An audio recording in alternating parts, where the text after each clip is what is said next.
ये अचानक मीटिंग क्यों बुला ली गायतोंडे जी ने? नहीं क्यों बुलाए?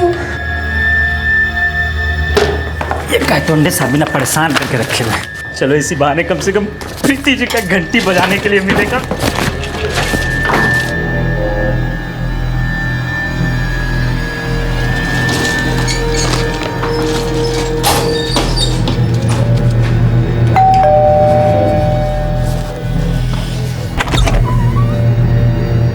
हेलो प्रीति मैडम।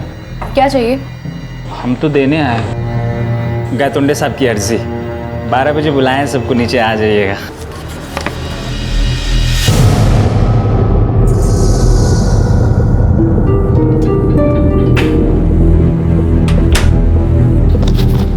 ये गायतोंडे समझता क्या आपने आपको? बैचलर है, कोई टेररिस्ट नहीं। और ऐसे कैसे निकाल देगा? अरे गायतोंडे का ऑर्डर टाटा कोर्ट से भयानक होता है। लगता है बोरिया बिस्तर बांधने का वक्त आ गया। चल आजा।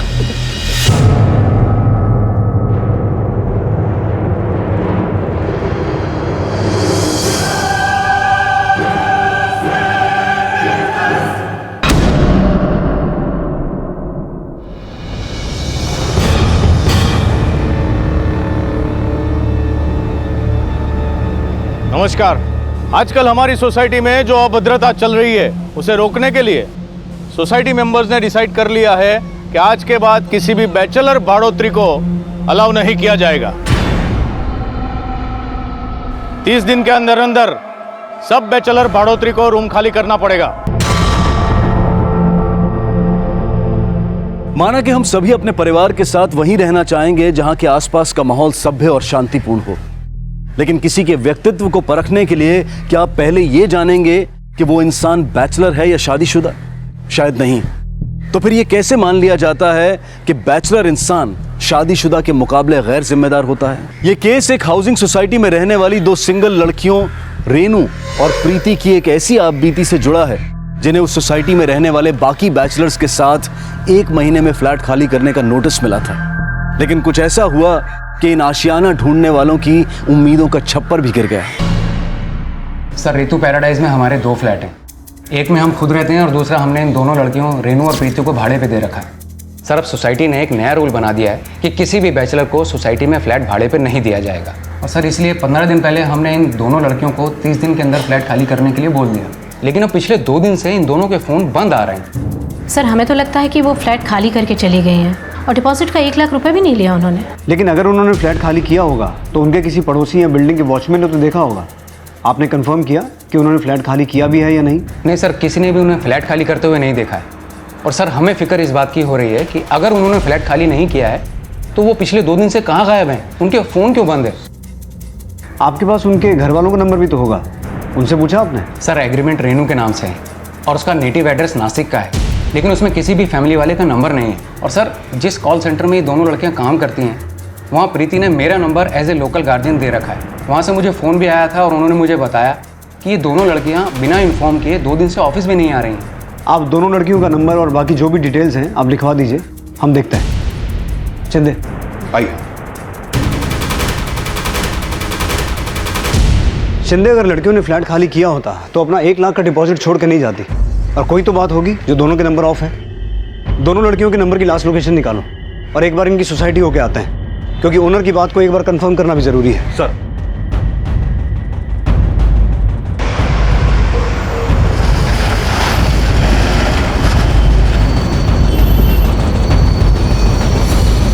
हाँ गायतोंडे साहब, सोसाइटी में पुलिस आई है।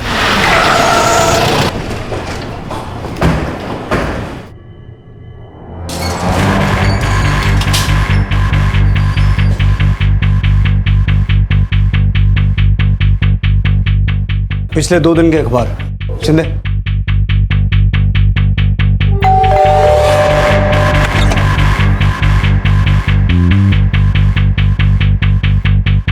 ये प्रीति और रेनू इसी फ्लैट में रहते हैं ना? जी सर। अभी कहाँ हैं दोनों? सर, मुझे कोई आइडिया नहीं, लेकिन इस फ्लैट के मालिक ऊपर वाले फ्लोर पे रहते हैं, शायद उन्हें पता हो। क्या बात है इंस्पेक्टर साहब, आप लोग यहाँ? आप कौन? मैं इस सोसाइटी का सेक्रेटरी अविनाश गायतोंडे। सर, हमने तो 30 दिन की मोहलत दी थी उनको। अब वो जल्दी फ्लैट खाली करके चली गई तो अच्छा ही है। बट आर यू श्योर कि उन्होंने फ्लैट खाली कर दिया है? आपने देखा उन्हें फ्लैट खाली करते हुए? सर मुझे तो फ्लैट के ओनर पुष्पा जी और शैलेश जी ने बताया। गायतोंडे साहब, हमें ऐसा लग रहा है, लेकिन ना तो वो हमें फ्लैट की चाबी देकर गई हैं और ना ही अपना डिपॉजिट लेके। अब इसमें सोसाइटी क्या कर सकती है? इसीलिए इन्होंने हमें इन्फॉर्म किया है, और हमने सुना है कि वो फ्लैट खाली करने का नोटिस आपकी वजह से ही गया। सर हमने नोटिस सिर्फ उनको ही नहीं, सारे बैचलर बढ़ोतरी को दिए थे। हाँ, ये प्रीति जो थी वो ज्यादा कुछ अय्याश थी मतलब? अब वो नहीं है? सर आप बोले हुए को क्यों पकड़ रहे हो? अब प्रीति थी या है, उससे सोसाइटी को क्या लेना देना? लेकिन उसके कैरेक्टर से लेना देना है। आपने कहा कि प्रीति अय्याश थी, क्या मतलब है इस बात का? मतलब ये कि सिगरेट पीना, शराब पीना, लड़केबाजी करना, सारे शौक रखती थी वो।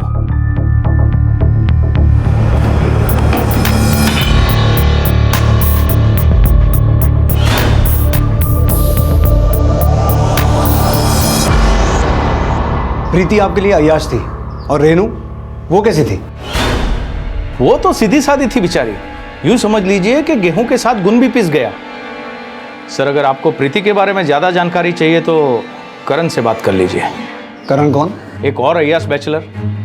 आपको प्रीति और करण के किस्से ये बबन बताएगा। बबन बता इनको। साहब, वो करण का लफड़ा चालू था प्रीति मैडम से, हमेशा उसके फ्लैट में ही घुसा रहता था। सर वो गायतोंडे जी है ना, वो मुझे और प्रीति को लेके हमेशा कोई ना कोई रूमर फैलाते रहते हैं। लेकिन तुम तो प्रीति के फ्लैट में जाते थे ना? हाँ सर जाता था, लेकिन वो सिर्फ मेरी नॉर्मल एक फ्रेंड थी, कोई अफेयर नहीं था मेरा उसके साथ। और सर वैसे भी प्रीति मैरिड है। क्या प्रीति मैरिड है?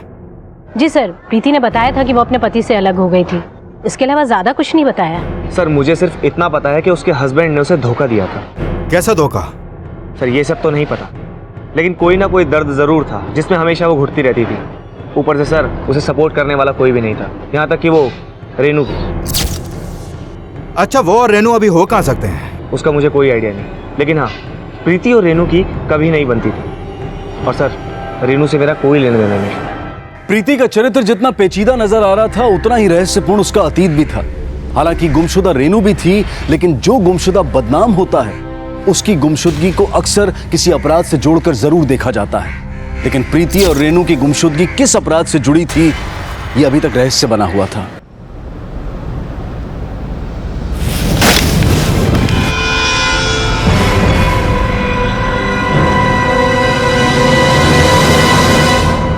सर रेनू ने अपना नेटिव एड्रेस नासिक लिखवाया था। ये उसका लीव एंड लाइसेंस एग्रीमेंट जिसमें उसके नासिक का एड्रेस है, और ये इसके ऑफिस आईडी की फोटोकॉपी। अच्छा, गायतोंडे साहब ने जो प्रीति के बारे में बताया उसमें कितनी सच्चाई है? सर रेणु और प्रीति में हमें कोई बुराई नज़र नहीं आई, और गायतोंडे जी के नज़रिए पे हमें विश्वास नहीं। उन्हीं के कारण तो सारे बैचलर्स को सोसाइटी में से निकलना पड़ रहा है। सर चंदे, रेनू के इस नासिक वाले एड्रेस का रजिस्टर्ड फ़ोन नंबर निकालो और इन दोनों लड़कियों के ऑफिस जाओ। हो सकता है वहाँ से प्रीति के पति और उसके पेरेंट्स का एड्रेस भी मिल जाए। सर। गायतोंडे साहब क्या है? बराबर बोले थे ना। ठीक है जाओ। नहीं, हम तो ठीक है, आप तो ठीक है ना? क्यों? क्या बकवास कर रहा है तू? बब्बन बकवास भी शांत पत्ती से करता है, ध्यान रखिएगा थोड़ा, बहुत वफादार हैं हम आपके। सर, पता चला है कि रेनू का फोन 3 दिन पहले 5 अगस्त को हिंजेवाड़ी में रात 1 बजे बंद हुआ था, और उसके करीब 9 घंटे बाद प्रीति का फोन अगले दिन सुबह 10 बजे गोपालपट्टी में बंद हुआ। रेनू का फ़ोन बंद हुआ रात को 1 बजे और प्रीति का अगले दिन सुबह 10 बजे। अब ये दोनों एक साथ ही गायब हुई या अलग अलग? सर उनके कॉल सेंटर से पता चला है कि दोनों की शिफ्ट टाइमिंग अलग अलग थी। रेनू की शिफ्ट टाइमिंग शाम 4 से रात 12 बजे तक, और प्रीति की शिफ्ट टाइमिंग सुबह 8 से शाम 4 बजे तक। प्रीति के ऑफिस से उसके पति या उसके किसी रिश्तेदार का फ़ोन नंबर या एड्रेस मिला? नहीं सर, लेकिन ये पता चला है कि प्रीति को 6 महीने पहले रेनू ने ही जॉब पे लगवाया था, जबकि रेनू वहाँ 2 साल से काम कर रही थी। इनका कॉल सेंटर कहाँ है? सर मुकुंदवाड़ी में। और सर हिंजेवाड़ी जहाँ रेनू का फोन बंद हुआ था वो इलाका उसके घर और ऑफिस के रास्ते में ही पड़ता है। और सर ये भी पता चला है कि रेनू पहले कॉल सेंटर की गाड़ी से घर जाती थी, लेकिन पिछले 1 महीने से उसने कॉल सेंटर की गाड़ी से घर जाना छोड़ दिया था, वो खुद से घर जाती थी। सर, हिंजवाड़ी पुलिस को कल शाम एक लड़की की लाश मिली थी, उसकी फ़ोटो रेनू से मैच करती है।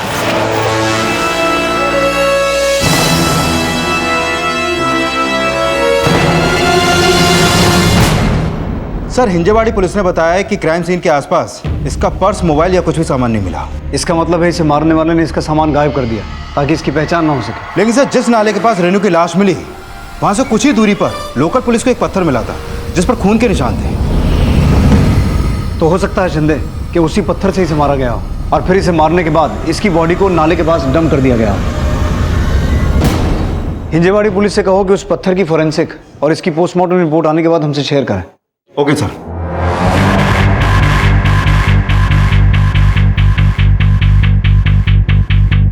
सर, रेनू के नासिक वाले एड्रेस पे उसकी माँ का फोन नंबर रजिस्टर्ड है।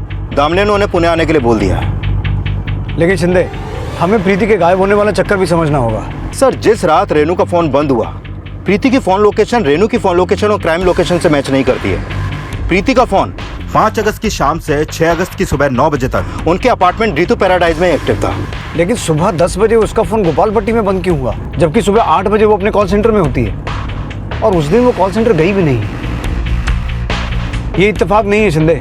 प्रीति के गायब होने का कनेक्शन रेनू के मर्डर से हो सकता है।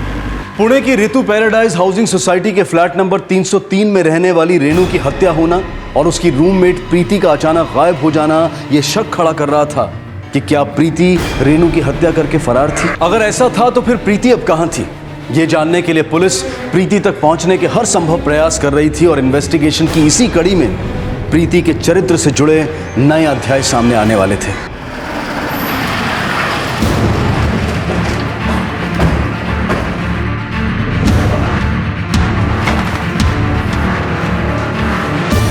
पूरा घर चेक करो, देखो प्रीति के पति है उसके नेटिव एड्रेस के बारे में कुछ पता चले। Sir, Amit sir.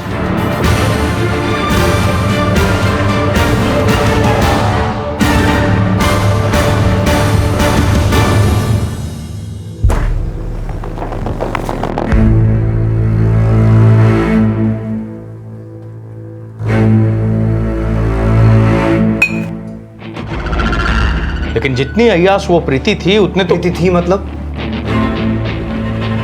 Sir, Gaitonde ने बोला था कि प्रीति बहुत अय्याश है। हो सकता है उसका अंदाजा सही हो। लेकिन समझना ही होगा शिंदे कि इन सब चीजों का रेनू के मर्डर से क्या कनेक्शन हो सकता है और प्रीति के गायब होने का क्या चक्कर है। क्या वाकई में प्रीति का रेनू के मर्डर में कोई हाथ है या फिर प्रीति के साथ भी वही कुछ हुआ जो रेनू ने फेस किया।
अगर मान लें कि प्रीति रेनू का मर्डर करके फरार है तो हमें इस मर्डर के पीछे का मोटिव भी समझना होगा।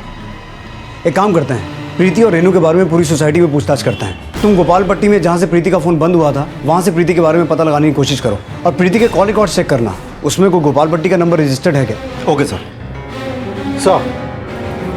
सर ये देखिए, अंदर प्रीति का ऑफिस आईडी मिले और साथ में कुछ फोटोज मिले।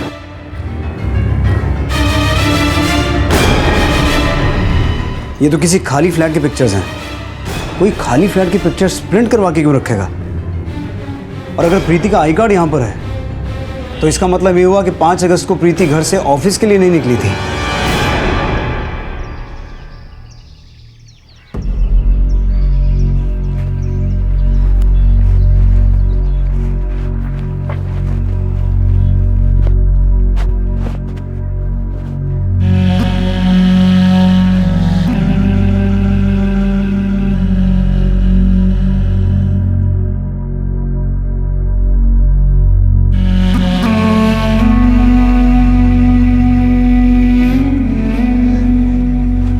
प्रीति एक्यूज थी या विक्टिम, ये फिलहाल रहस्य था। लेकिन प्रीति तक पहुंचने के लिए पुलिस एक तरफ गोपालपट्टी में उसकी लीड तलाश रही थी तो वहीं सोसाइटी में प्रीति और रेनू के आपसी रिश्ते को भी समझा जा रहा था। सर, कुछ दिन पहले रेनू और प्रीति की बहुत लड़ाई हो रही थी, यहाँ तक कि दोनों के चिल्लाने की आवाज़ें सुनी थी मैंने।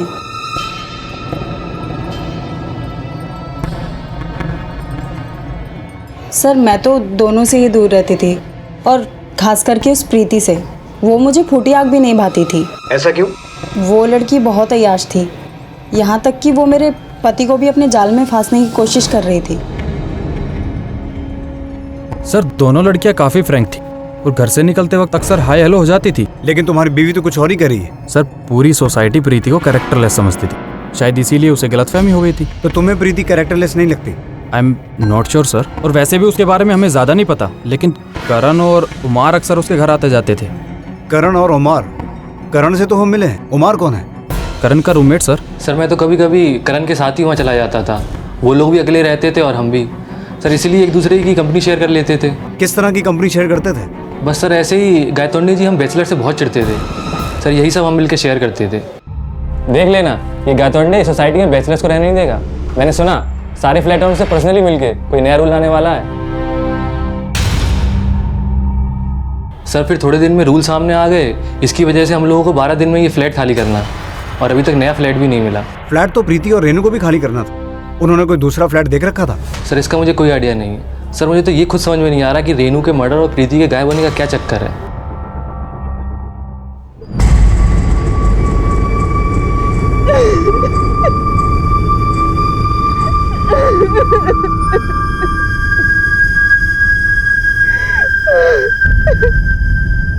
क्या प्रीति के आंसू उसके द्वारा किए गए अपराध के पश्चाताप से जुड़े हुए थे, या फिर उसकी पीड़ा का रहस्य कुछ और ही था? लेकिन जब रेनू की मां पुलिस से मिली, तब वो रेनू की हत्या के लिए प्रीति को ही कोस रही थी। रेनू मेरा इकलौता सहारा थी। मैंने उसे हमेशा कहा कि प्रीति के चक्कर में मत पड़, लेकिन उसने मेरी एक नहीं सुनी। प्रीति के बारे में क्या जानती हैं? बस इतना जानती हूँ कि प्रीति के पति ने उसे छोड़ दिया था। प्रीति के पति को जानती हैं? नहीं, बल्कि मैं तो प्रीति से भी कभी नहीं मिली। 6 महीने पहले रेनू ने फोन करके बताया कि वो और प्रीति दोनों साथ में रह रहे। गायतोंडे साहब, अरे गायतोंडे साहब, गायतोंडे साहब, गायतोंडे साहब। क्या है? आपको पता है हिंजेवाड़ी में रेनू का लाश मिला। सारी सोसाइटी को पता चल चुका है, तो सोसाइटी के सेक्रेटरी को पता नहीं होगा क्या? आप तो उड़ते हुए चिड़िया का पर गिन लेते हैं, आपको तो पहले से ही पता होगा सर।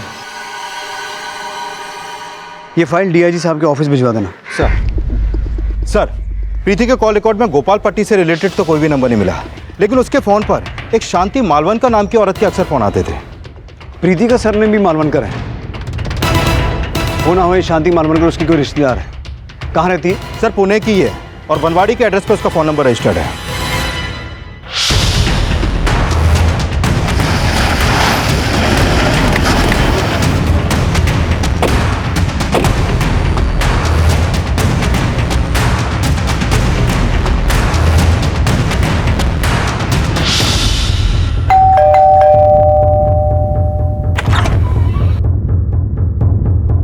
आप शांति मालवनकर?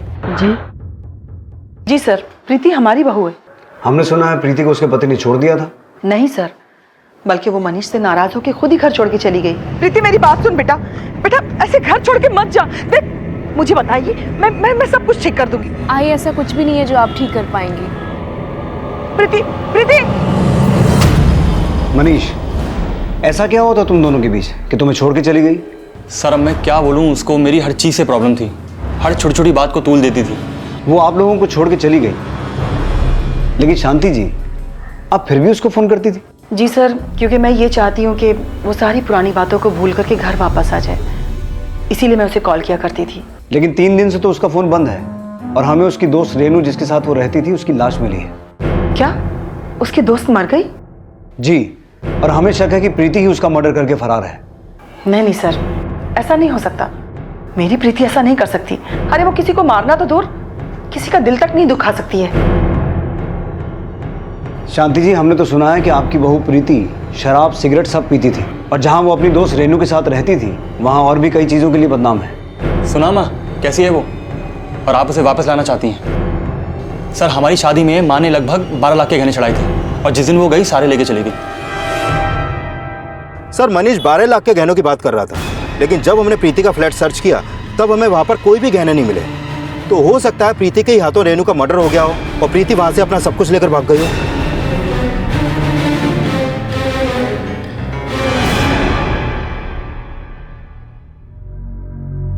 प्रीति का डिवोर्स नहीं हुआ था, लेकिन वो अपने पति से अलग रह रही थी। प्रीति का पति को छोड़ना, ससुराल द्वारा दिए गए गहनों के साथ वहां से चले जाना और जहां वो रह रही थी वहां उसके चरित्र पर उठे सवालों का रेनू की हत्या से क्या कनेक्शन था, यह अब भी साफ नहीं था। और जब पुलिस ने रेनू और प्रीति के ऑफिस में पूछताछ की तो रेनू और प्रीति की आपसी अनबन की कोई वजह सामने नहीं आई। लेकिन रेनू की पोस्टमार्टम रिपोर्ट के बाद रेनू मर्डर केस के नए समीकरण जोड़ने की कोशिश की जाने लगी। ये रेनू की पोस्टमार्टम रिपोर्ट। इस रिपोर्ट के मुताबिक उसकी मौत सर पे हुए वार की वजह से हुई और उसकी हत्या 4 अगस्त की रात 1 बजे के आसपास ही हुई, जब उसका फोन बंद हुआ। रेनू उस रात 12 बजे कॉल सेंटर से निकली थी। इससे पहले वो कॉल सेंटर की गाड़ी से अपने घर जाती थी, लेकिन फिलहाल वो कॉल सेंटर की गाड़ी का इस्तेमाल नहीं कर रही थी। तो पता करो शिंदे, अगर वो कॉल सेंटर की गाड़ी का इस्तेमाल नहीं कर रही थी तो इतनी रात को अपने घर जाती कैसे थी? क्योंकि ये बात तो तय है कि उसकी हत्या कॉल सेंटर से घर जाते समय ही हुई है। Okay sir. सर, रेनू और प्रीति जिस बिल्डिंग में रहते थे वहाँ का वॉचमैन बबन आया, आपको कुछ बताना चाहता है। बुलाओ। नमस्ते साहब। बोल बबन। हमको लगता है कि रेनू मैडम के मौत से ये गायतोंडे साहब का कुछ ना कुछ तो लेना देना है। मतलब? रेनू मैडम रोज रात को 1 सवा 1 बजे बिल्डिंग में आती थी, लेकिन गायतोंडे साहब रोज रात को तब तक रुकते थे जब तक रेनू मैडम आ नहीं जाती थी। और जिस दिन रेनू मैडम गायब हुई है ना, उस दिन वो घर पे थे ही नहीं। सुबह 4 बजे आए कहीं बाहर से।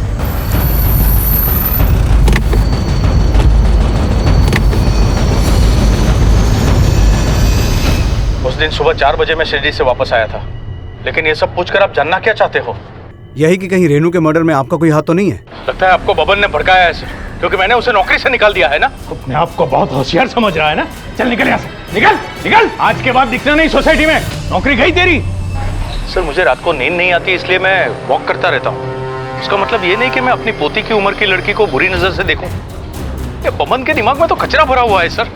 उसे भी मेरे बारे में यही लगता था, इसलिए मैंने उसे नौकरी से निकाल दिया। इस गायतोंडे के कॉल रिकॉर्ड्स निकालो और इसकी एलिबाई चेक करो और इस बब्बन पर नजर रखना। Okay sir.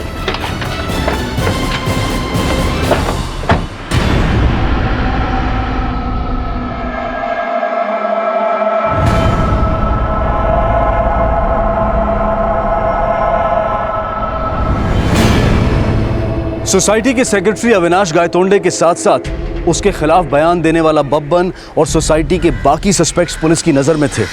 और तभी रेनू और प्रीति के बारे में कुछ नई जानकारियां सामने आई। सब प्रीति मैडम और रेनू मैडम के झगड़े का तो पता नहीं, पर हाँ, एक औरत यहाँ पे प्रीति मैडम से झगड़ा करने जरूर आती थी। कौन औरत? उतना तो याद नहीं है, पर वो औरत प्रीति मैडम को बहू बहू करके बुलाती थी।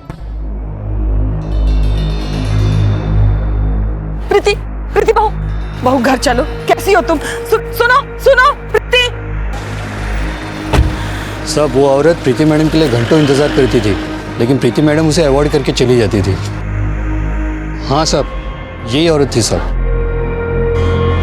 मैं ये चाहती हूँ कि वो सारी पुरानी बातों को भूल करके घर वापस आ जाए। अच्छा, पहले रेनू कॉल सेंटर की गाड़ी से घर जाती थी, लेकिन ऑफिस से पता चला है कि अभी कुछ दिनों से रेनू कॉल सेंटर की गाड़ी से घर नहीं जा रही थी। क्या ये सही है? हाँ सब, वो तो बाइक से जाती थी सब। रेनू के पास बाइक थी? नहीं सब, उसके पास तो बाइक नहीं थी, पर एक लड़का उसे लेने आता था, वो उसके बाइक में बैठ के जाती थी सब। कौन सा लड़का रेनू को लेने आता था? अब सब उतना तो याद नहीं है, पर उसका बाइक एकदम अनोखा था सब, एकदम स्टाइल वाला। VIP नंबर था 4000, इसलिए याद रह गया।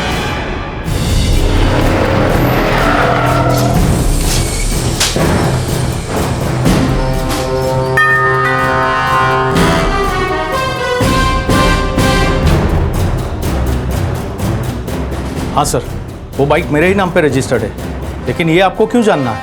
आपकी वो बाइक आपका ये पोता चलाता है ना? जी सर, यही चलाता है। क्या नाम है तेरा? अक्षय। तो ही रेनू को कॉल सेंटर से पिकअप करने के लिए जाता था? हाँ सर, मैं ही रेनू को कॉल सेंटर से पिकअप करने के जाता था और बिल्डिंग के पहले ड्रॉप कर देता था, ताकि मेरे और रेनू के अफेयर के बारे में आजोबा को पता न चल जाए। तो 5 अगस्त की रात को भी तू ही गया होगा उसे पिक करने के लिए? नहीं सर, उस रात में नहीं गया था। मेरी बाइक ख़राब हो गई थी। आप चाहो तो किसी से ही पूछ लो।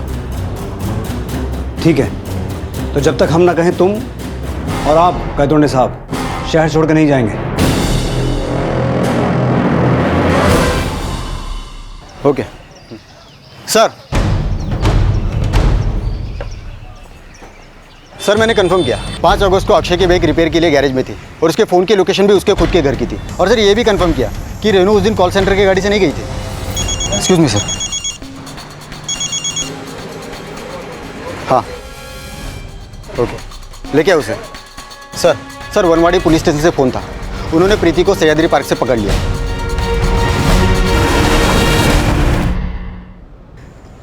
सर मुझे नहीं पता रेनू को किसने मारा, मैंने कुछ नहीं किया। अगर तुमने कुछ नहीं किया तो इतने दिनों से गायब क्यों थी? सर मैं तो खुद से भाग रही थी, मेरा बस चलता तो मैं तो सुसाइड ही कर ली थी, लेकिन मुझ में तो इतनी भी हिम्मत नहीं थी कि मैं खुद को मार सकूं। चलो मान लिया कि तुमने रेणु को नहीं मारा, लेकिन तुम्हारे साथ ऐसा क्या हुआ जो तुम आत्महत्या करना चाहती थी? मैं आपके सामने हाथ जोड़ती हूँ, आप प्लीज मुझसे कुछ मत पूछिए। जवाब तो देना पड़ेगा प्रीति। तुम्हारे पति का कहना है कि तुम अपने ससुराल से 12 लाख के गहने लेके गई। तुम्हारी सोसाइटी का कहना है कि तुम अय्याश हो, और हमें यह शक है कि तुमने अपनी दोस्त रेणु का मर्डर किया है। अब अगर सच कुछ और है तो तुम्हें जवाब तो देना पड़ेगा।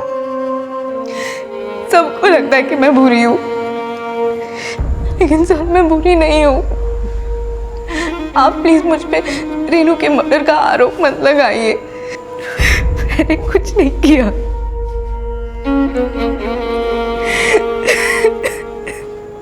सर ये तो कुछ भी क्लियर नहीं बोल रही है, कहीं कोई ड्रामा तो नहीं कर रही? हो सकता है शिंदे, मान लो इसने रेणु को नहीं मारा है, लेकिन इसके साथ ऐसा क्या हुआ है जो हमें बताना ही नहीं चाहती? सर गायतोंडे के पोते अक्षय पे किसी ने जानलेवा हमला किया है, सिटी हॉस्पिटल में एडमिट है।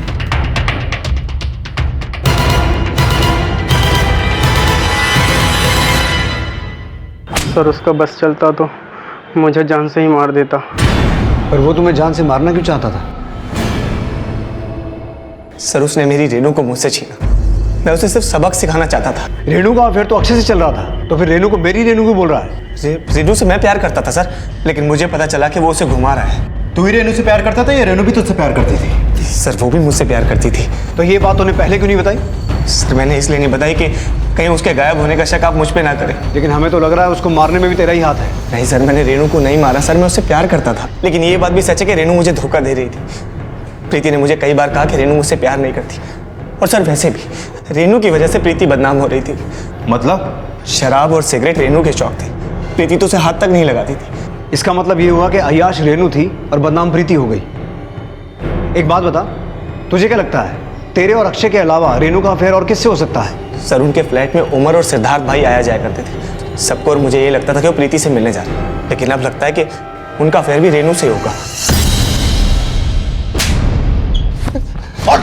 हाँ सर रेनू का मुझसे भी रिलेशन था, लेकिन मैंने उसे नहीं मारा सर। मैं मानता हूँ सर मेरा रेनू से अफेयर था, लेकिन मैंने उसे मारा नहीं सर। सर इन सब का रेणु के मर्डर में हाथ हो सकता है, लेकिन इनमें से किसी के भी खिलाफ अभी तक हमारे पास कोई एविडेंस नहीं है, और प्रीति भी बार बार यही दोहरा रही है कि उसने रेणु को नहीं मारा। शिंदे एविडेंस तो प्रीति के खिलाफ भी नहीं है, लेकिन ऐसी क्या बात है जो वो छुपा रही है? प्रीति के घर से हमें ये फोटोग्राफ्स मिले थे जो किसी खाली फ्लैट के हैं। आखिर ये फोटोग्राफ्स प्रिंट करवाए क्यों गए थे? सर ये मेरे फोटोग्राफ्स नहीं है, रेनू के होंगे। लेकिन रेनू ने ये फोटो अपने पास क्यों रखे हुए थे? क्या रेनू या फिर तुम दोनों इस फ्लैट में शिफ्ट होने वाले थे? सर मुझे नहीं पता। शिंदे कहीं ऐसा तो नहीं कि फ्लैट के इन फोटोग्राफ्स का रेनू के मर्डर के साथ कोई कनेक्शन हो?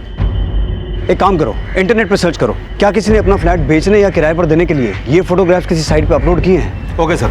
सर प्रीति के साथ आई है शांति, प्रीति के जमानत के लिए।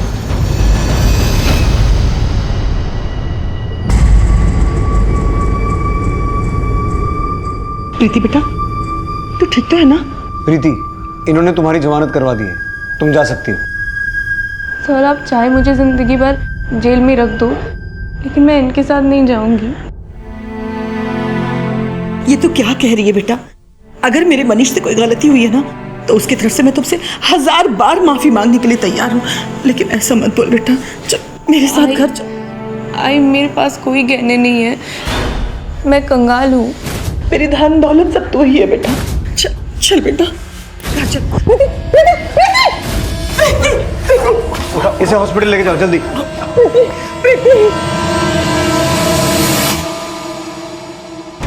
सर जरूर प्रीति और उसके पति मनीष के बीच में कोई ऐसी अनबन हुई होगी जिस वजह से इस हालत में भी प्रीति अपने ससुराल नहीं जाना चाहती। शिंदे, पति ही नहीं, वजह सास से जुड़ी भी हो सकती है। सर हो सकता है शांति जी प्रीति को अपने साथ गहनों के लालच में ले जाना चाहती हूँ, लेकिन ये भी साफ है शिंदे कि हमें प्रीति के घर से कोई गहने मिले नहीं।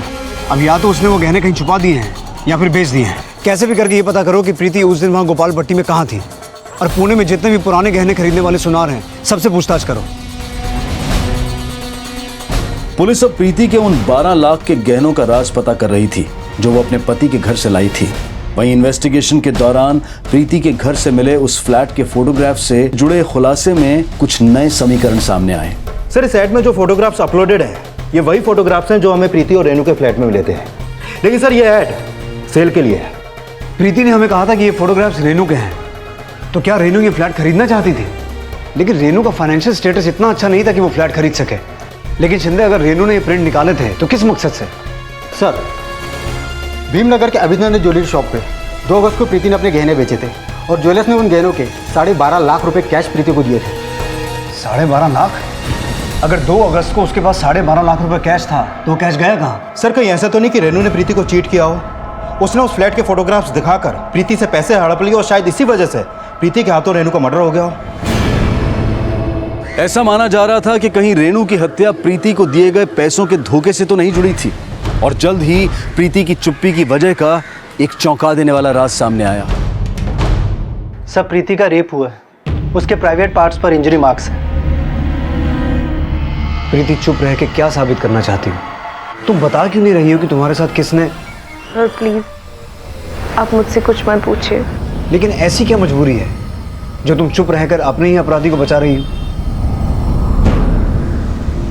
क्या तुम्हारी सोसाइटी में से किसी ने तुम्हारे साथ? सर प्लीज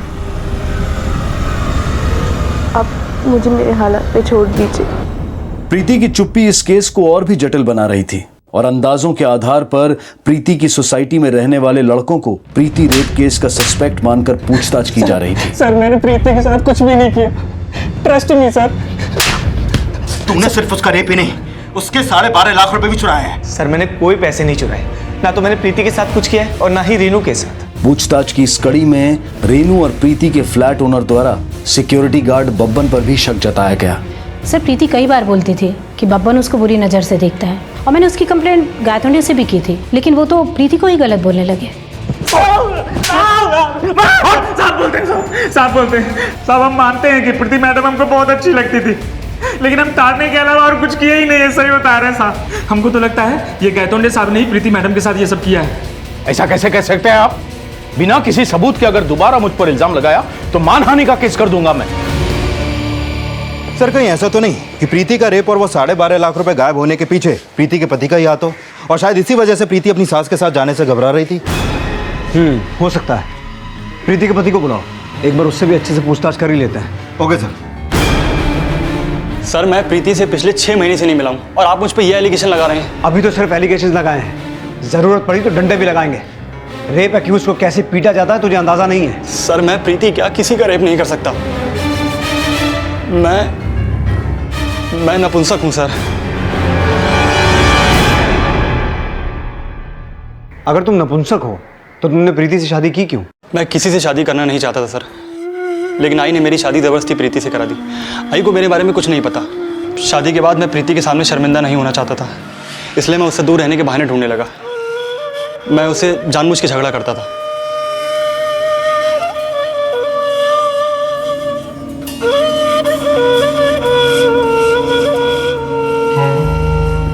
क्या है? मैंने बोला ना मुझे तुम्हारी शक्ल से भी नफरत है। अगर मेरी शक्ल से भी नफरत है तो शादी क्यों की मुझसे? मैंने प्रीति को हमेशा यही जताया कि वो मेरे लायक नहीं है, लेकिन सच तो ये है कि मैं उसके लायक नहीं था। और एक दिन प्रीति को मेरी सच्चाई पता चली तो वो घर छोड़ के चली गई।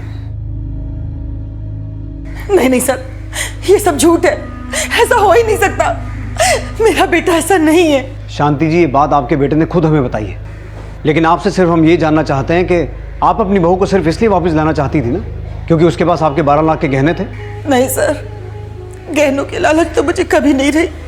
मैं तो सिर्फ अपनी बहू को अपने साथ अपने घर लाना चाहती थी, इसीलिए उसे मनाने की हर कोशिश कर रही थी सर। लेकिन मुझे क्या पता था कि मेरा बेटा ही। मनीष से शादी होना प्रीति के साथ हुआ वो छलावा था जिसका दोष भी प्रीति के सर मढ़ दिया गया। पति को छोड़कर अकेले रहने का साहस तो प्रीति ने दिखाया, लेकिन प्रीति से अलग रहने को भी प्रीति के चरित्र में खोट मान लिया गया। और उसके साथ हुए रेप ने प्रीति की मनस्थिति इतनी दयनीय बना दी थी कि वो अपने अपराधी के खिलाफ बोलने की भी हिम्मत नहीं जुटा पा रही थी। लेकिन क्या Preeti rape case Renu murder case से अलग था, या फिर प्रीति और रेनू का अपराधी कोई एक ही था? यह अभी साफ होना बाकी था। ठीक है सर, प्रीति और रेनू जिस फ्लैट में रेंट पे रहते थे, पता चला है वो फ्लैट गिरवी रखा हुआ है। 3 साल पहले उस फ्लैट के ओनर शैलेश और पुष्पा ने बैंक से 20 लाख रुपए लोन लिया था और पिछले 1 साल से उन्होंने उस लोन की कोई भी किस्त नहीं भरी है। लेकिन उस फ्लैट के गिरवी होने का रेनू के मर्डर और प्रीति के रेप से क्या कनेक्शन हो सकता है सर, क्योंकि प्रीति और रेनू का गायब होने के अगले ही दिन उन्होंने बैंक में 4 लाख रुपए जमा करवाए थे। अगर वो उस समय बैंक में पैसा जमा नहीं करवाते तो बैंक उन्हें फ्लैट ऑक्शन का नोटिस भेज देती। तो तुम्हें ये लगता है कि प्रीति के गहनों के 12 लाख और उन 4 लाख का कोई कनेक्शन है? सर मान लिया कि उन्होंने प्रीति और रेनू के मिसिंग होने की कंप्लेंट लिखवाई थी, लेकिन हो सकता है इसमें उनकी कोई चाल हो, उनकी नीयत में खोट हो। अगर ऐसा लगता है तो इस एंगल को इन्वेस्टिगेट करो, देखो क्या सामने आता है। Okay sir. जब रेनू और प्रीति के फ्लैट ओनर शैलेश और पुष्पा को इन्वेस्टिगेट किया गया तो पुलिस का शक सही साबित हुआ। प्रीति के गायब होने के अगले दिन 12 लाख रुपए तुमने अपनी बहन के अकाउंट में जमा किए और उसके बाद अपनी बहन के अकाउंट से अपने अकाउंट में सिर्फ 5 लाख ट्रांसफर किए और इन 5 लाख में से तुमने 4 लाख से अपने गिरवी फ्लैट की EMI चुकाई।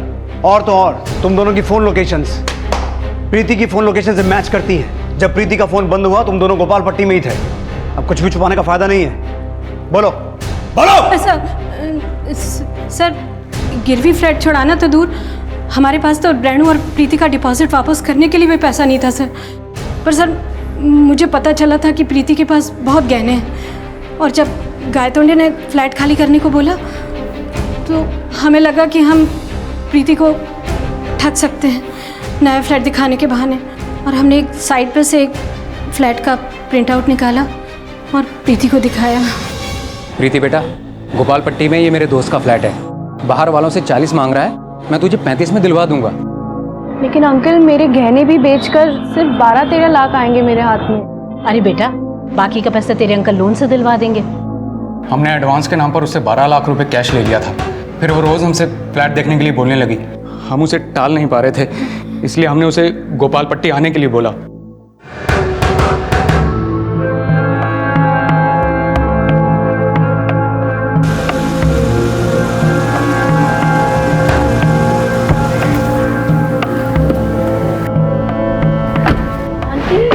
ये कहाँ आए हम?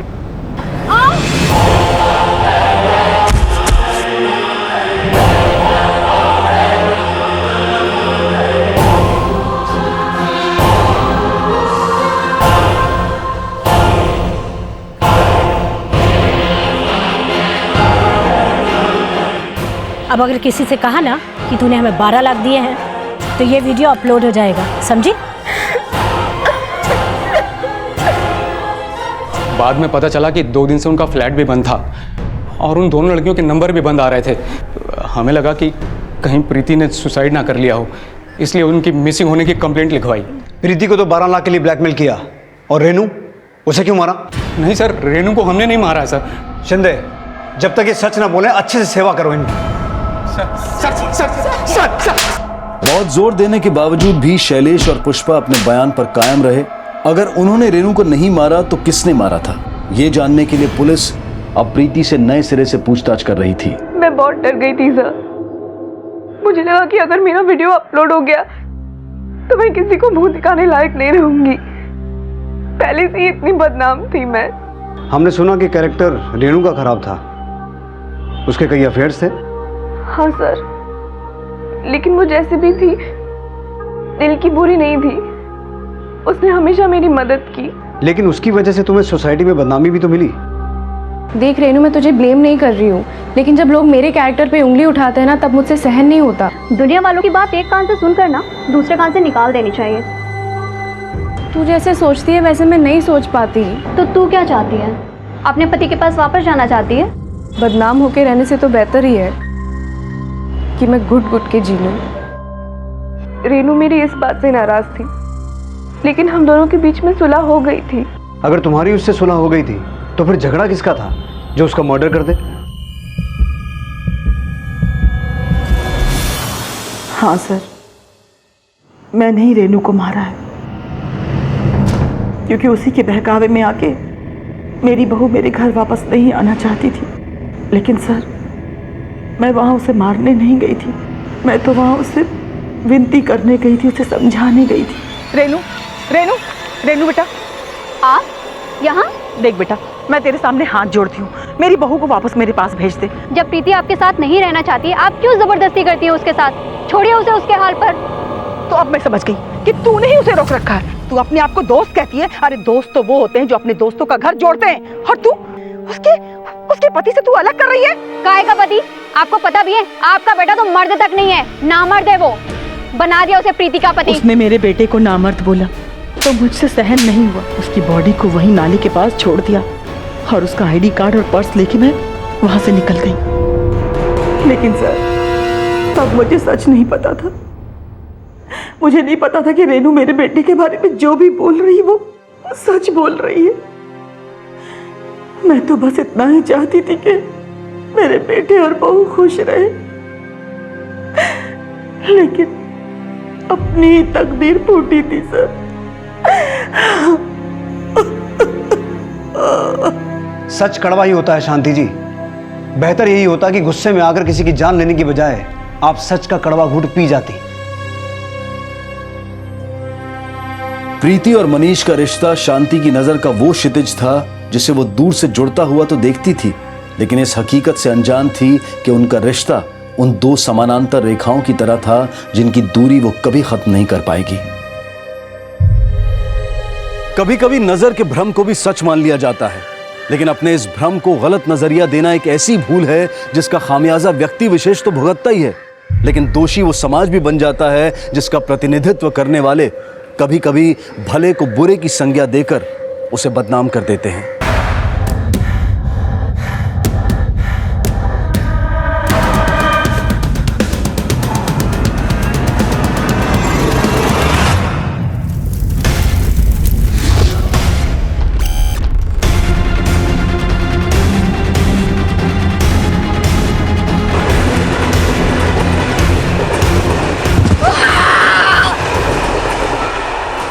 नमस्कार, आदाब। क्राइम पेट्रोल डायल 100 में आप सबका स्वागत है। कई बार जो हम देखते हैं, समझते हैं, अंदाजा लगाते हैं, जरूरी नहीं है कि सच वही हो। ऐसा भी हो सकता है कि हकीकत बिल्कुल उससे उलट हो। हर इंसान के अतीत में कुछ ऐसे राज होते हैं जिन पर पर्दा पड़ा होता है, और कई बार उन पर पर्दा पड़ा रहना ही बेहतर भी होता है। लेकिन अतीत पर चाहे कितने भी पर्दे क्यों ना पड़े हों, हमारे अतीत से जुड़ा सच हमेशा हमारे साथ साए की तरह चलता है। आज इस केस में हम एक ऐसी लड़की की कहानी देखेंगे जो अतीत और हकीकत के रास्ते में कुछ इस तरह उलझ गई कि ना चाहते हुए भी उसे जुर्म की नो एंट्री में कदम रखना पड़ा।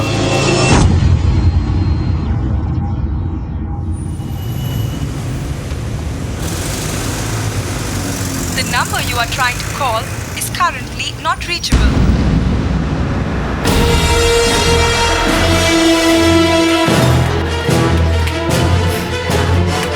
जल्दी अंदर चल। रोशनी ताई, बाहर आपको कुछ लोग ढूंढ रहे हैं।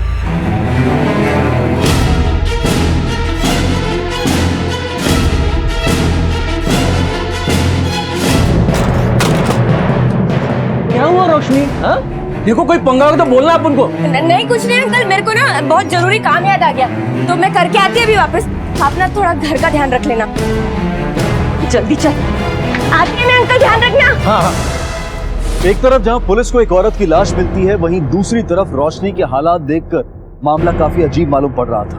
बड़ा सवाल ये था कि इस खून से रोशनी और इस बच्चे का क्या संबंध है, ये बच्चा किसका था और रोशनी इसे अपने साथ लेकर क्यों घूम रही थी। क्या ये रोशनी के अतीत से जुड़ा कोई ऐसा काला सच था जो उसकी जिंदगी में वापस आकर उसके भविष्य को अंधकारमय बनाने वाला था। बहरहाल पुलिस ने अपनी तहकीकात को आगे बढ़ाया और इस मामले की जड़ का पता लगाना शुरू किया। इसके गले और हाथों पे निशान देख के ऐसा लगता है कि इसने गहने पहने हुए, कहीं ये गहने ही इसकी मौत का कारण तो नहीं बना। सर देख के लगता है कि लूटपाट का मामला ही है। सर ये पास से पर्स मिला है, शायद इसी औरत को। सर इस पर उसको पैसे और मोबाइल वगैरह कुछ नहीं मिल रहा और ना ही कोई ऐसी चीज़ जिससे पता चले कि औरत है कौन। और सर ये जगह इतनी आइसोलेटेड और सुनसान है, यहाँ पे कौन आता है?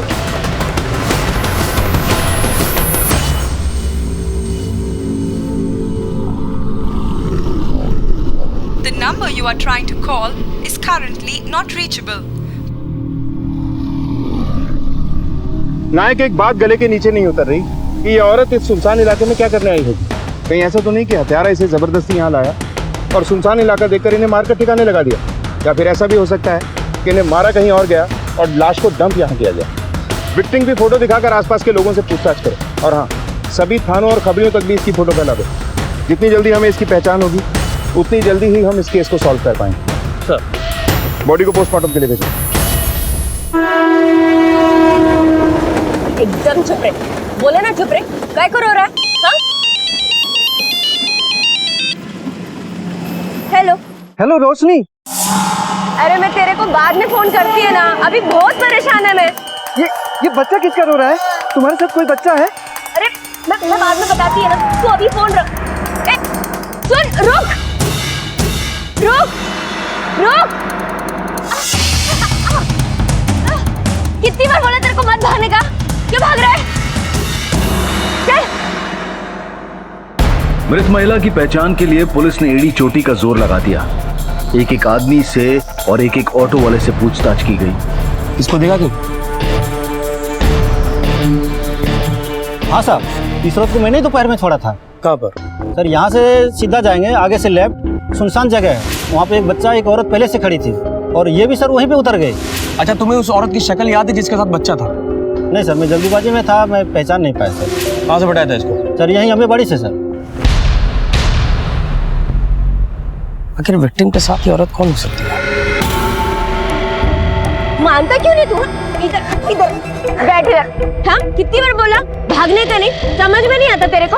अब चुप चुप हो एकदम, मत भागा कर।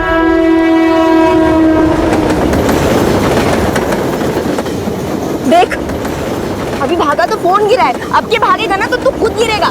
भागेगा? चल अभी मेरे साथ चल।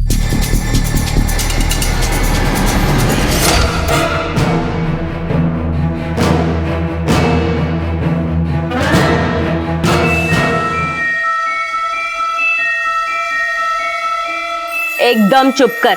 आज से मेष तेरी माँ है और तू मेरा बेटा, तो तू मेरे को क्या बोलेगा? माँ, समझा? और सुन, जो मैं बोलेगी ना आज से वही तू बोलेगा, समझ रहा है ना मेरी बात? चलो एक बार ये सुधाकर मिल जाए ना तो सारा टेंशन खत्म हो जाएगा। अब एक काम कर, ये दवाई पी ले। नहीं। अरे पी ले, इससे ना तेरे को ताकत आएगी। अरे मुंह खोल। अरे वाह, हो गया देख, अभी ना तेरे को बहुत अच्छी नींद आएगी। चल अभी आराम से टिक जा।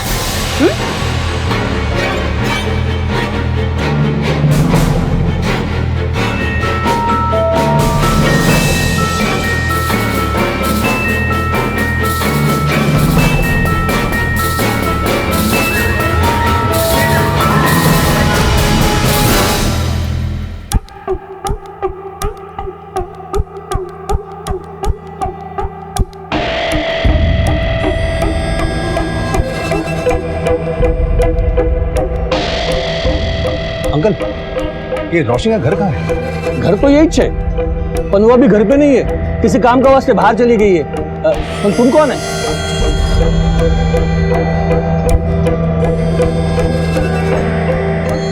ए मैन, ए हेलो हेलो हेलो, ए मैन, गेट क्या क्यों खोल रहा है? हाँ? कौन है? कौन तुम? बोला ना घर पे नहीं है, काम का वास्ते बाहर गई है, वो आएंगे ना तब आना। हाँ? चलो निकलो यहाँ से, निकलो। कमाल है।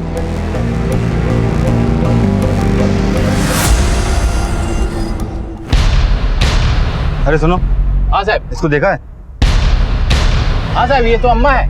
ऊपर जाइए, इसका पूरा इतिहास भूगोल ऊपर मिल जाएगा। सर उस औरत का पता मिल गया है।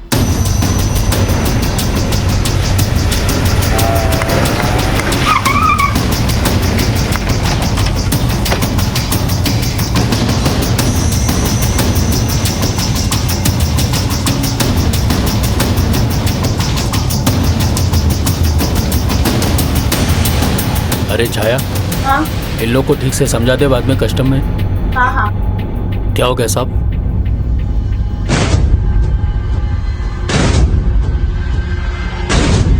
जी हम लोग उन्हें अम्मा बुलाते हैं। पर बात क्या है साहब? तुम्हारी अम्मा का खून हो गया है। क्या खून? अम्मा का खून? कुछ आइडिया है अम्मा कहाँ गई थी और किससे मिलने वाली? नहीं साहब, कुछ बताया नहीं उन्होंने, ना हम लोग उससे कुछ पूछते थे। आखिरी बार अम्मा को एक औरत के साथ देखा गया, जिसके साथ एक बच्चा भी था। तुम लोगों को कुछ जानकारी है कि वो औरत कौन है और वो बच्चा कौन था उसके साथ? नहीं साहब। अम्मा ने तुम्हें कुछ बताया? नहीं साहब, मुझे क्या मालूम, मुझे तो धंधे से ही टाइम नहीं मिलता। मैं तो काफी टाइम हो गया अम्मा के साथ बैठी भी नहीं। अम्मा की किसी से कोई लड़ाई झगड़ा या कोई दुश्मनी? नहीं साहब, अम्मा बहुत अच्छी थी, अम्मा हमारी बहुत फिक्र करती थी। अब कौन देखेगा हमें? देखो, अगर तुम लोगों ने हमसे कुछ भी छुपाया और कहीं बाहर से हमें कुछ पता चला तो याद रखना, ठीक नहीं होगा तुम लोगों के लिए।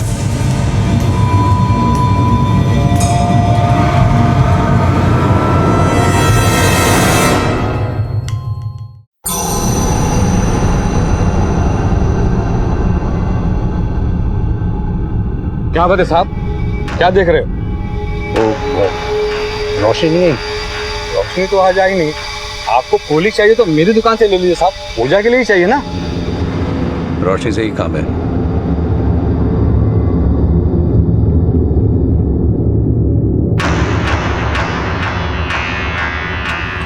पापा दरवाजा खोलो ना। रोशनी, रोशनी, अच्छा रोशनी।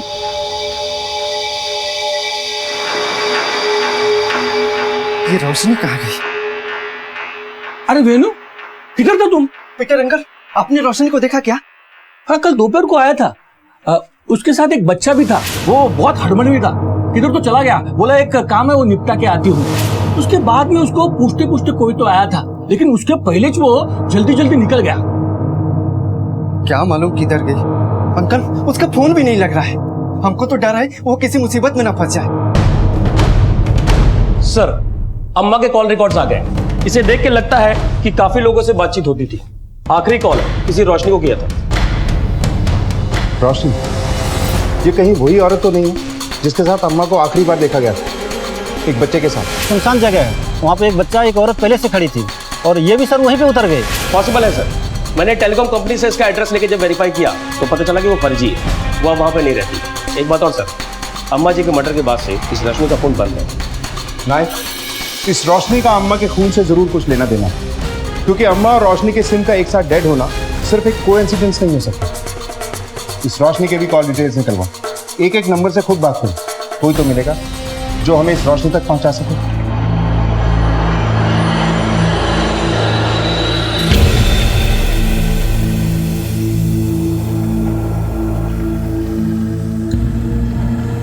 मैंने बोला था ठंडा पानी चाहिए, ये ठंडा पानी है, जाके ठंडा पानी लेके आओ। क्या रे सोनम, कैसी है तू? मैं ठीक हूँ, तू बता तू कैसी? सोनम, मेरे लिए भी कुछ काम देखना फिल्म लाइन में। मैं कब से बोल रही हूँ तुझे, ढूंढ देना कुछ। तेरी तो इतने बड़े बड़े लोगों से जान पहचान है, लगवा देना मुझे एक्टिंग में। देख चंदा, मुंबई में सपने दूरबीन की तरह होते, दिखते तो पास है लेकिन होते बहुत दूर है। यहाँ पे मैं ऑडिशन दे के थक गई हूँ। कोई कहता है कि आप रोल में फिट नहीं हो, कोई कहता है उस रोल में तुम्हारे लिए डायलॉग नहीं है। यहाँ पे ना हर किसी को जिस्म चाहिए और कुछ नहीं। कम से कम हमारी लाइन में सोने के बाद पैसा तो मिलता है और ईमानदारी भी है, इसलिए जो कर रही है उसमें मजे का, कुछ और मत उम्मीद कर दूं। सर, रोशनी के कॉल रिकॉर्ड्स आ गए। कुछ 4 नंबर हैं जिस पर फ्रिक्वेंटली बात होती थी। मैंने सबसे बात की। आखिरी कॉल उसने अपने पति वेणु को किया था। रोशनी की मोबाइल की लास्ट लोकेशन रेलवे ट्रैक पे मिली है। मोबाइल की हालत देख के ऐसा लग रहा है जैसे वहां पे गिर गया था या तो उसे वहां फेंका गया हो।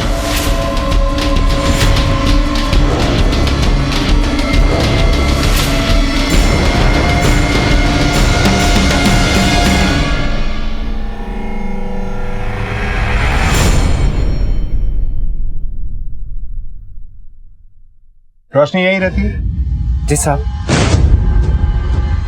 तुम कौन?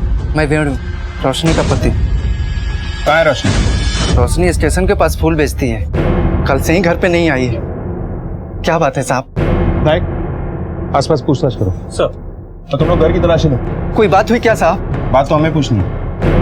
ये बच्चा कौन है? साहब ये मेरा और रोशनी का बेटा है। रोशनी ने कुछ किया क्या साहब? और कुछ बता सकते हो रोशनी के बारे में?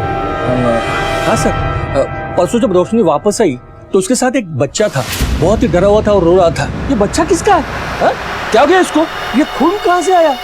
अंकल नहीं, वो मैं उधर किचन में भाजी काट रही थी ना, तो मेरा ही हाथ कट गया, मेरे ही खून लग गया उसके शर्ट पर।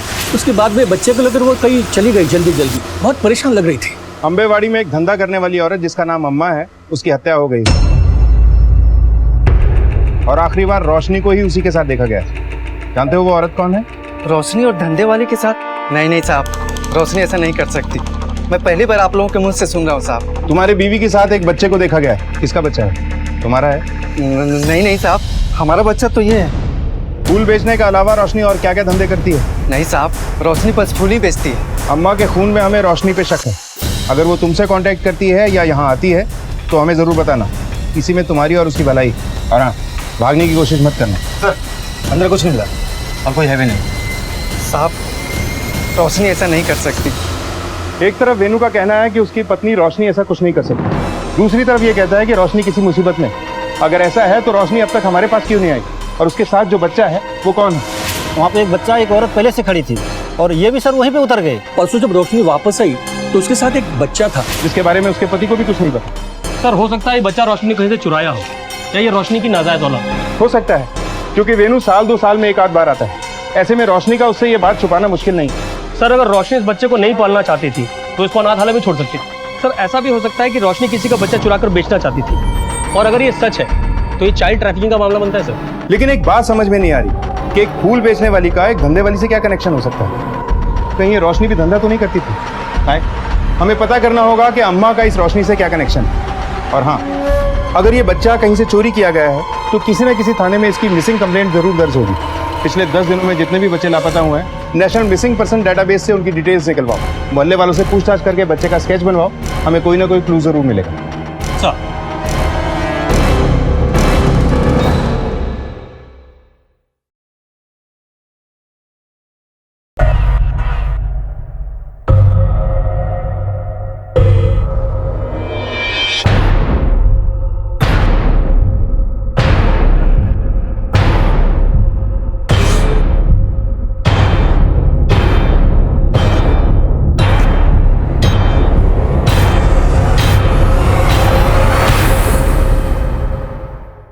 पुलिस की टेंशन बढ़ती चली जा रही थी। बच्चे के साथ कुछ भी होने से पहले रोशनी तक पहुंचना बहुत जरूरी था। पुलिस ने अपने आप को तहकीकात में झोंक दिया और एक ऐसा चौंका देने वाला सच सामने आया जिसने इस केस को देखने का रुख ही बदल दिया। बोल। मैं रोशनी को जानता हूँ साहब। पूरी बात बता। हाँ साहब, वो धंधा करती थी साहब, अम्मा की खास थी साहब। 1 साल हो गया वो यहाँ से चले गए साहब। सच बता रहा है? देवा शुक्र।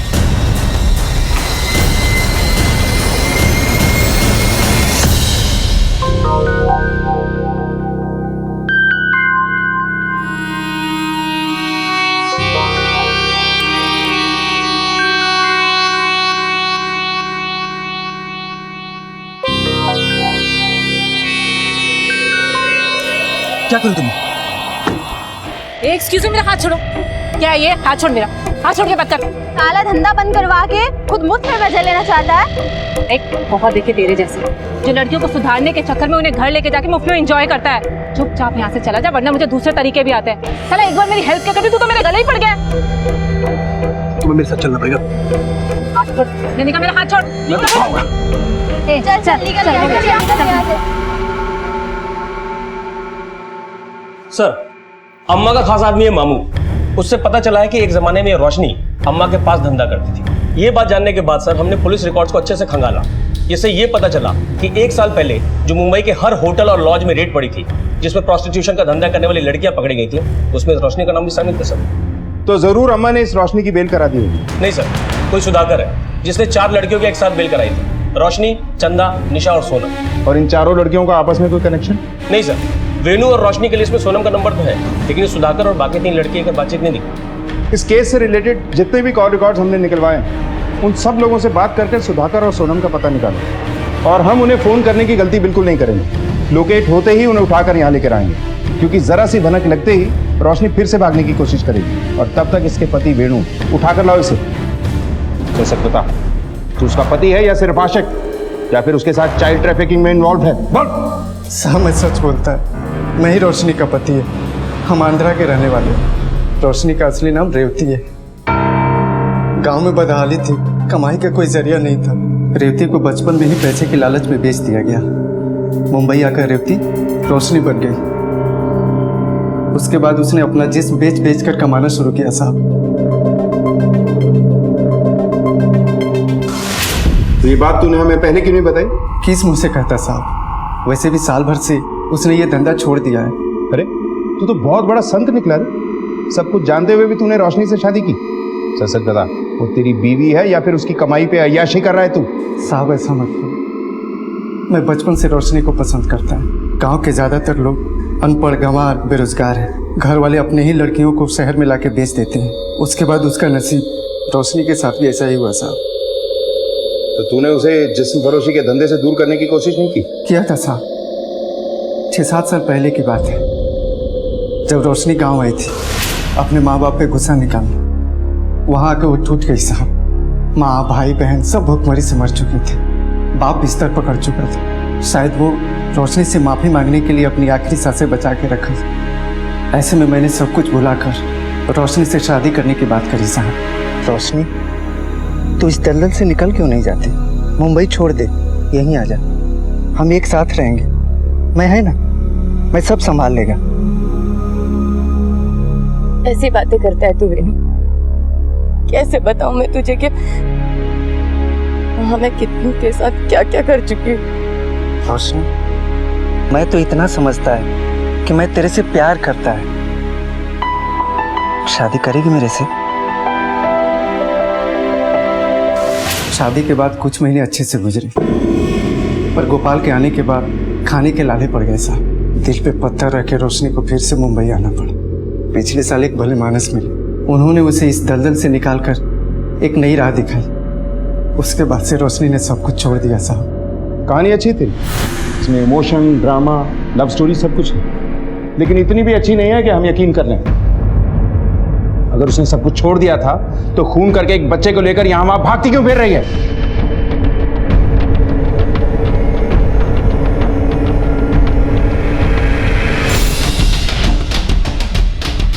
साहब, मेरा यकीन करो, मेरी रोशनी ऐसा नहीं कर सकती। उसने खुद ही इतना बुरा वक्त देखा है कि किसी का बुरा कर ही नहीं सकती साहब। अगर वो भला कर रही थी और बेकसूर है तो पुलिस के पास क्यों नहीं आती? सोनू कौन, जानते हो उसे? नहीं साहब। ठीक है, जाओ, लेकिन शहर से बाहर जाने की सोचना भी मत। नायक सर, इस वेणु पे नजर रखो। रोशनी से और ये रोशनी से मिलने की कोशिश जरूर करेगा। ये चींटी ने हाथी को खा लिया। स्टोरी अच्छी थी ना? ये बताओ कि तुम स्कूल जाते हो? अरे वाह, अच्छा, कौन से स्कूल में जाते हो? I study at Kapadia School, Thane. चलो ठीक है, अपना नाम बता दो कि तुम्हारा नाम क्या है? My name is Banti Shukla. अच्छा, तुमको ये पता है कि तुम रहते कहाँ? मैं इसको कितना पूछी, एक शब्द भी नहीं बोला। तो तेरे को कैसे पटर पटर करके जवाब दे रहा है? हो गया तेरा। अच्छा रोशनी, ये बता कि तू ये काम कर पाएगी ना?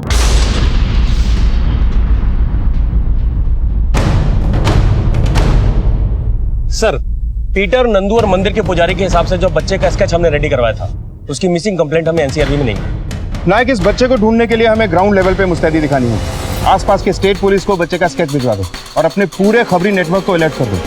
हो सकता है ये किसी बहुत बड़े गिरोह का काम है जो हमें कानूनी प्रोसेस में उलझाने के लिए इंटरस्टेट चाइल्ड ट्रैफिकिंग करता है। सर, ये बच्चा अगर चोरी करनी है तो बच्चा रोशनी का ही है, और एक माँ अपने बच्चे को क्यों बेचना चाहिए? नायक, अगर रोशनी बच्चे को नहीं बेचना चाहती थी तो उसने बच्चे को अम्मा से मिलवाया क्यों? और क्या कनेक्शन हो सकता है अम्मा के खून का इस रोशनी और बच्चे से? सर, मैंने सुधाकर, चंदा और सोनम तीनों के बिल खोदने शुरू कर दिए। बहुत जल्द ये तीनों हमारे ताबे में होंगे। गुड, इन सब के हाथ लगते ही इस केस की सारी कड़ियां आपस में जुड़ने लगेंगी। लेकिन ये रोशनी आखिर जा कहां सकती? बेटा, अम्मा की याद आ रही है? हाँ पापा, मुझे अम्मा के पास जाना है। अम्मा आ जाएगी बेटा।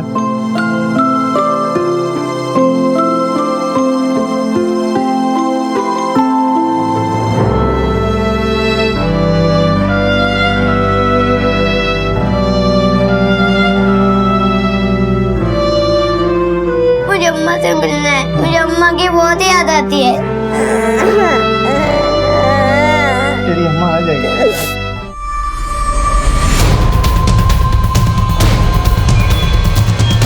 ये घर है पीछे। शिंदे दरवाजा तोड़ो।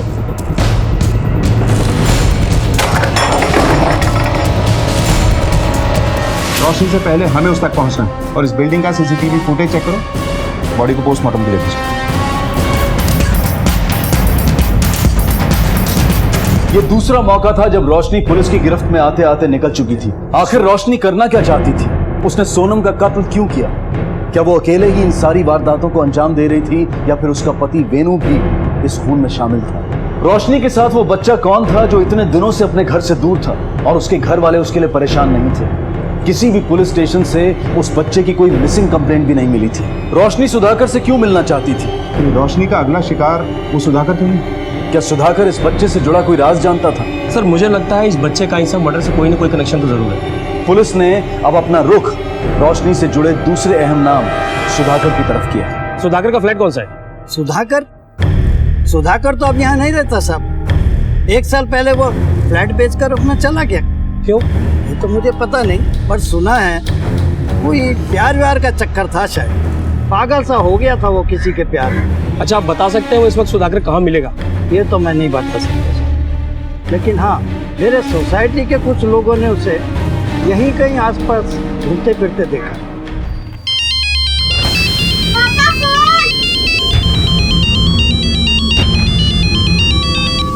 हेलो हेलो वेणु। रोशनी, रोशनी तुम कहाँ हो? कैसी हो तुम? मैं एकदम ठीक है रे, पर मैं बहुत जल्दी आके मिलेगी तेरे को। तुम क्या कर रही हो? कुछ समझ में नहीं आ रहा है। मेरी बात ध्यान से सुन।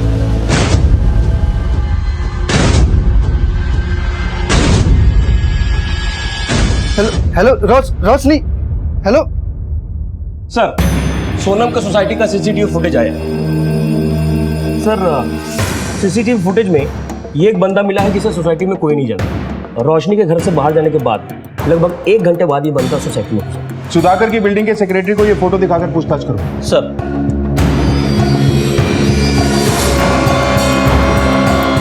साहब, आप जिस बंदे का फोटो दिए थे ना साहब, वो इधर ही है साहब। आप इधर आ जाइए, शिवाजी नगर के पास।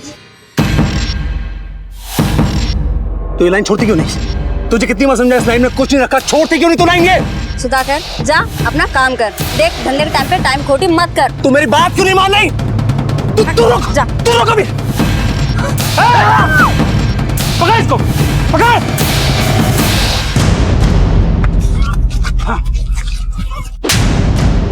चल, सच बोल अब। मैं निशा से बहुत प्यार करता था। पुलिस रेड में पता लगा कि वो धंधा करती है। मैं पागल हो गया था सर, और मैं उसको भूल नहीं पा रहा था। हमारी शादी हुई, वो प्रेग्नेंट भी हुई, लेकिन उसके अतीत ने उसको वापस आके घेर लिया। HIV पॉजिटिव थी वो। मैंने अपना घर बार सब कुछ बेचकर उसको बचाने की कोशिश की, लेकिन उसको बचा नहीं पाया। फिर क्या हुआ? फिर मैंने तय किया कि मैं ऐसी लड़कियों को सही राह दिखाऊंगा। उस दिन मैं निशा की याद में बैठा था कि तभी मैंने रोशनी को अम्मा जी के साथ देखा। मुझे ऐसा लगने लगा जैसे शराफत का चोला ओढ़कर वो मुझे बेवकूफ बना रही है। मैं वहां से निकल गया, लेकिन ये बात मेरे दिमाग से निकल नहीं रही थी, मुझे अंदर ही अंदर खाए जा रही थी। इसलिए मैंने रोशनी से मिलने की कोशिश की, लेकिन वो नहीं मिली। फिर मैंने रोशनी की दोस्त सोनम से मिलने की ठानी। सोनम उन्हीं लड़कियों में से थी जो मेरा मजाक उड़ाती थी, मुझे गालियां बकती थी। सोनम ने मुझे बीच रास्ते में सबके सामने बेइज्जती कर दी। मैं बर्दाश्त नहीं कर पाया।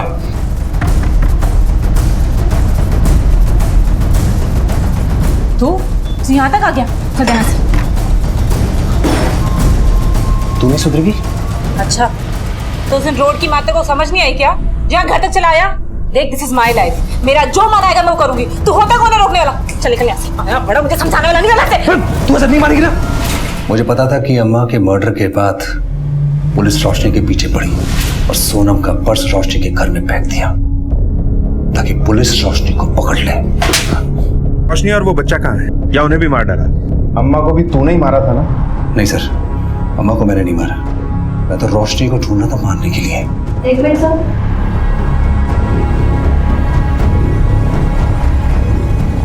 नायक, बच के जाना नहीं चाहिए। उठा के लाओ उसे। सर।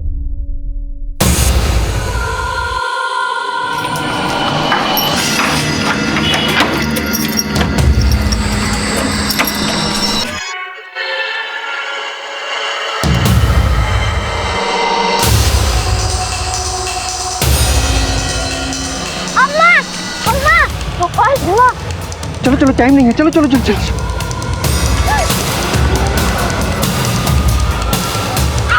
चल यार, पकड़ के। रोशनी के हाथ आने के बाद जो खुलासे हुए वो इंतहाई हैरत अंगेज और दिल दहला देने वाले थे।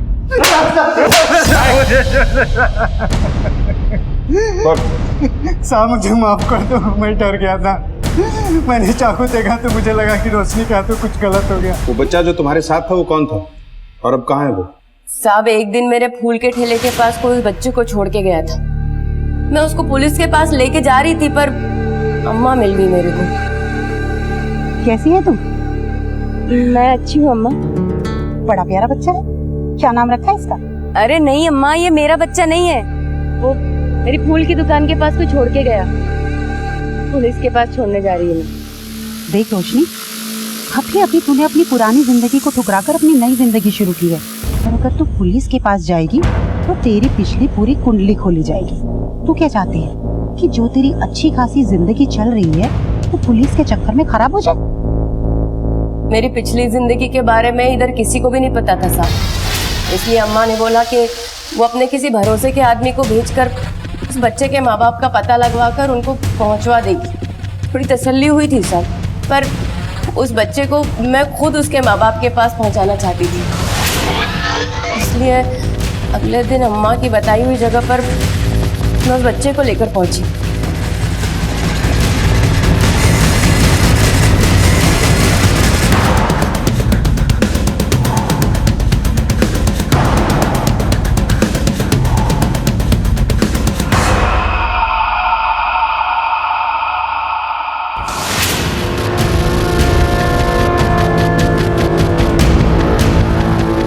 अम्मा, ये 50,000 बहुत ज्यादा है।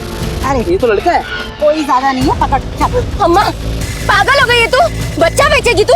नहीं देगी मैं बच्चा। दे मुझे बच्चा। छोड़ बच्चा, छोड़, तो मार डालेगी मैं। अरे पागल हो गया क्या? सबको मार देगा। ये कचरा कौन साफ करेगा अभी? ए पांडो, ऐसा बोल, चिल्लाने का नहीं था।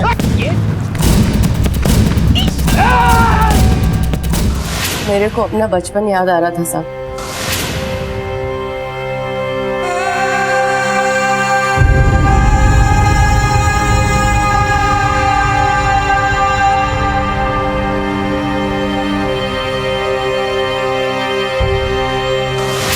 वो बोलते हैं ना साहब, जैसा हम करते हैं वैसा हमारे बच्चों को भुगतना पड़ता है। तो मैं इस बच्चे के साथ कैसे बुरा करती थी साहब? इसके साथ बुरा करती तो मेरे बेटे को भुगतना पड़ता ना। कहाँ है वो बच्चा? सब बच्चे को तो मैं सुधाकर के हाथों सौंपना चाहती थी। इस सुधाकर ने मेरी मदद की थी मेरे को फूलों का ठेला लगाने में। तो सुधाकर मेरे को मिला ही नहीं साहब। अच्छा हुआ जो तुम्हें सुधाकर नहीं मिला, क्योंकि सुधाकर ने ही सोनम का खून किया तो तुम्हें भी मारना चाहता था। सुधाकर ने सोनम को मार डाला? हाँ, बच्चा कहाँ है?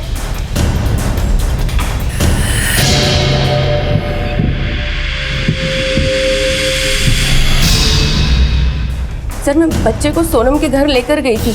उधर ही वो बच्चा मुंह खोला और अपना नाम पता बताया। फिर उस बच्चे को सीधे मैं उसके बाप के हवाले करके आई साहब। मैं उस बच्चे को नहीं मारी है साहब, मैं तो उस बच्चे को बचाना चाहती थी। बचाना चाहती थी या बेचना चाहती थी? अगर बचाना था तो पुलिस स्टेशन क्यों नहीं आई? पुलिस से भरोसा उठे जमाना हो गया साहब। 14 साल की थी मैं जब मेरे मामा ने मुझे अम्मा के पास भेजा। अरे डरने की क्या जरूरत है? मैं हूँ अम्मा, इन सब की अम्मा, और आज से तुम्हारी भी अम्मा। आज से तुम्हें हमारे ही पास रहना है, ठीक है मुन्ना?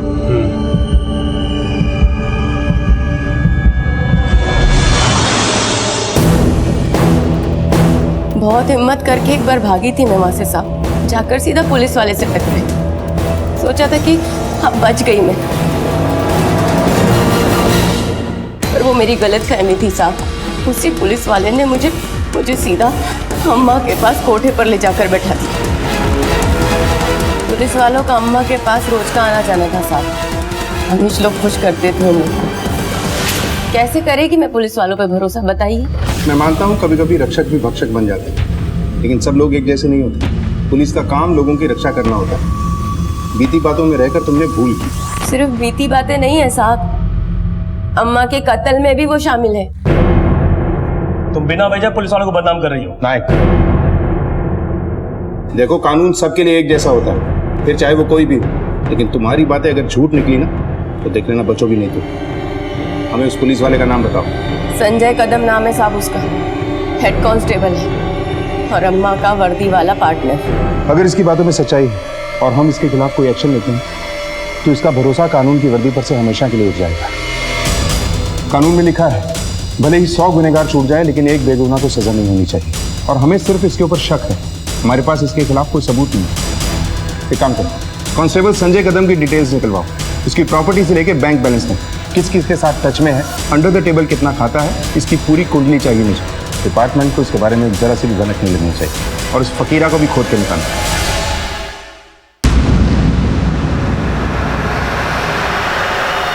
पाटिल, ये तो वही बच्चा है जिसका स्केच अपने पास आया था। हाँ सर, वही लगता है।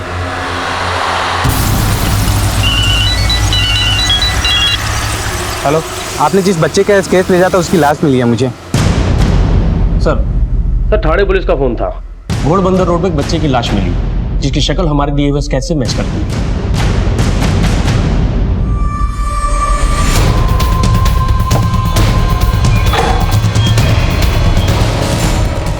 जी क्यों किया गलती? बता दो साहब। बड़ा ही मनुष्य था साहब, वो पैदा होते माँ को खा गया, उसके बाद मेरा धंधा चौपट हो गया। कुछ दिन पहले मुझे एक बाबा मिले थे, उन्होंने तो उसे देखते कह दिया कि ये कोई मनुष्य है, अपने आप को उससे दूर रखो नहीं तो ये सब कुछ तबाह कर देगा। मैं उसे जाके कहीं दूर छोड़ आया था, लेकिन वो औरत फिर ले आई उसे यहाँ। बंटी बेटे कहाँ चले गए थे? बंटी बेटे जी, ये आपका ही बेटा है? हाँ जी, मेरा बेटा है, दरअसल खो गया था। जी शुक्रिया। मुझे समझ में नहीं आ रहा, मैं बहुत परेशान हो गया था साहब। मैंने फिर तय कर लिया था, उससे हमेशा के लिए पीछा छुड़ा दूंगा। क्या नसीब पाया था बंटी ने। एक तरफ एक औरत ने अपनी जान पे खेल के उसकी जान बचाई, दूसरी तरफ उसे जिंदगी देने वाले उसके राक्षस बाप ने उसकी जिंदगी छीनी। अतीत से हमारी भागने की रफ्तार चाहे कितनी भी तेज क्यों ना हो, किस्मत हमेशा 2 कदम आगे ही होती है। बंटी एक अंधश्रद्धा का शिकार बना था और पुलिस के सामने अब भी बड़ी चुनौती ये थी कि रोशनी ने एक पुलिस कर्मचारी पर ही संगीन आरोप लगाए थे। क्या वो जानबूझकर पुलिस पर कीचड़ उछालना चाहती थी या फिर उसकी बातों में वाकई कुछ सच्चाई थी? मामला नाजुक था, इसलिए पुलिस ने बड़ी मुस्तैदी और संजीदगी से इस मामले की खुफिया जांच शुरू कर दी। लायक एक सरकारी नौकरी जहां इतनी महंगाई में लोग मुश्किल से गुजारा कर पाते हैं, ये संजय तो लखपति बन गया है। सर, संजय के अकाउंट में जो पैसे ट्रांसफर होते थे वो किसी इस्माइल यूसुफ के अकाउंट से होते थे। मैंने इसकी भी हिस्ट्री निकाली सर। इसे फकीरा के नाम से जाना जाता है।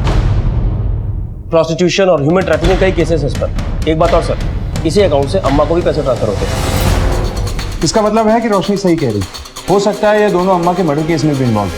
ऐसे करते हैं, पहले इस फकीरा को घेरते हैं, बाद में संजय को देखेंगे। वैसे भी संजय को रंगे हाथों पकड़ना होगा।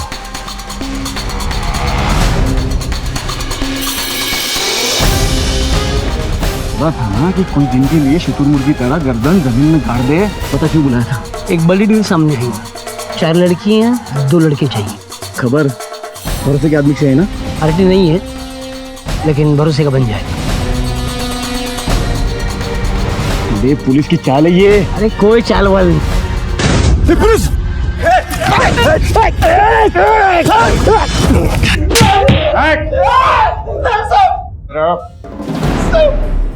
जिस दिन हम पुलिस में भर्ती होते हैं ना, उस दिन कसम खाते हैं चाहे हमारी जान भी चली जाए हम लोगों की रक्षा करेंगे, देश के साथ गद्दारी नहीं करेंगे। लेकिन तुझ जैसे लोग जो अपनी सगी माँ के नहीं हुए वो देश के क्या काम आएंगे?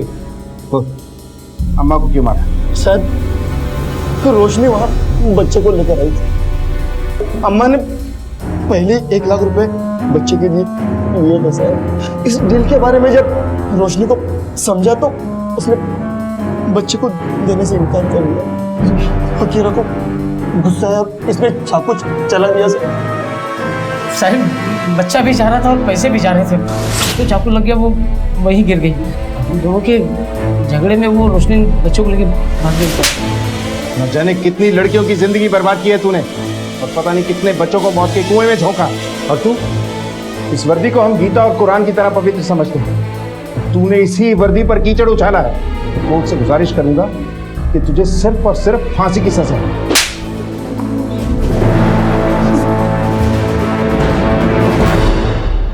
कहते हैं कि लालच का दलदल वो दलदल है जिसकी तरफ बढ़ा हमारा पहला ही कदम हमें उसके अंदर खींचना शुरू कर देता है। रोशनी ने बंटी को बचाकर उसे उसके घर तक पहुंचाया, लेकिन मौत ने उसका पीछा वहां भी नहीं छोड़ा। सुधाकर को अपना हमदर्द मानकर उससे मिलने के लिए निकली रोशनी इस बात से अनजान थी कि सुधाकर खुद उसका दुश्मन बन चुका है। पर जैसा कहते हैं ना कि शायद हम हमेशा वहीं पहुंचते हैं जहां हमारा अंजाम लिखा होता है। इस केस से इस सोच को एक नई दिशा मिलती है कि जो जैसा दिखता है, जैसा करता है, हो सकता है कि शायद उसके पीछे उनकी कोई दर्दनाक दास्तां छिपी हो। जिन हालात से वो जूझ रहे हैं उन्हें जाने बिना किसी के भी बारे में कोई गलत राय ना बनाए। न जाने इस ऊपरी दिखावे के पीछे उनकी कितनी मजबूरियां छिपी हैं। इसी विचार के साथ अब मैं अनूप सोनी आपसे विदा लेता हूं।